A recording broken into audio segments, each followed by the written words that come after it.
அடர்ந்த அழகான காடு. அந்த காட்டில் எல்லா மிருகங்களும் நண்பர்களாக வாழ்ந்து வந்தது. அங்கே ஒரு மாயாஜால ஒத்த கொம்புடைய குதிரையும் இருந்தது. அது மற்றவர்களுடைய தேவைகளை பூர்த்தி செய்யும் மாயாஜால சக்தி கொண்டது. அதே மாதிரி ஒரு மாயாஜால மரமும் இருந்தது. அந்த மரத்துக்கிட்ட யார் என்ன கேட்டாலும் அந்த மரம் அந்த ஆசையை நிறைவேற்றி கேட்கும். அது நல்ல நியாயமான ஆசையாக இருந்தா.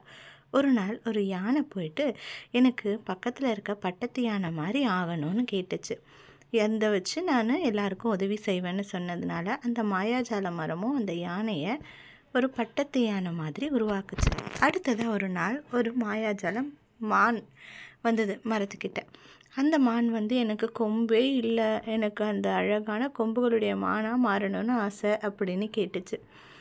எதிரிகளிடந்து தப்பிக்கிறதுக்காக உடனே மரமும் அதோட ஆசையை நிறைவேற்றி ஒரு அழகான மானாக அதை உருவாக்கி விட்டுது. இந்த மாதிரி தினம் தினம் யாராவது அந்த மரத்துக்கிட்ட உதவி கேட்டுக்கிட்டே இருப்பாங்க. ஒரு நாள் என்னாச்சுன்னா முள்ளமன்றி தனக்கு நல்ல நண்பர்கள் கிடைக்கணும்னு வேண்டிக்குச்சு. அதே மாதிரி அதுக்கு நல்ல நண்பர்கள் கிடைக்கிற வாய்ப்பையும் கொடுத்தது. காட்டில் இருக்க எல்லா மிருகங்களும் நல்லா இருக்கணும், அதே மாதிரி ஒரு ஆடு புத்திசாலியாக மாறணும்னு அதே மாதிரி அதுக்கும் அந்த வரத்தை கொடுத்தாங்க. ஒரு குருவி ஒரு நாள் அந்த மாயாஜால மரத்துக்கிட்ட ஒரு வரம் கேட்கறதுக்காக வந்தது. ஆனால் அந்த மரம் சோகமாக இருந்தது. அதுக்கு என்ன ஆச்சு அப்படின்னு அந்த மரம் விசாரித்த போது அதுக்கு கொஞ்சம் உடம்பு சரியில்லை அப்படின்னு சொன்னாங்க.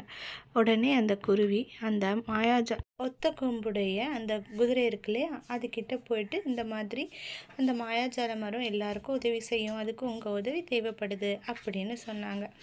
உடனே அந்த மாயாஜால குதிரையும் என்ன பண்ணுச்சு, உடனே அந்த மாயாஜால மரம் இருக்க இடத்துக்கு நான் கண்டிப்பாக அதுக்கு உதவி செய்கிறேன் அப்படின்னு தன்னுடைய மாயாஜால சக்தி அந்த மரத்துக்கு ஒரு புதிய சக்தியை கொடுத்தது. உடனே அந்த மாயாஜால மரம் முன்பை விட ரொம்பவும் பிரகாசமாகவும் அழகாகவும் ஆயிடுச்சு. அதோட சக்தியை வச்சு அந்த காட்டில் இருந்த மற்ற மிருகங்களுக்கு எல்லாருக்கும் உதவி செஞ்சுக்கிட்டே வந்தது.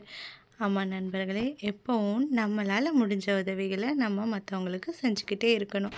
அது ரொம்பவும் நல்ல விஷயம். குதிரை கொடுத்த சக்தி மூலமாக இன்னும் நிறைய சக்தி அந்த மாயாஜால மரத்துக்கு கிடச்சிருச்சா.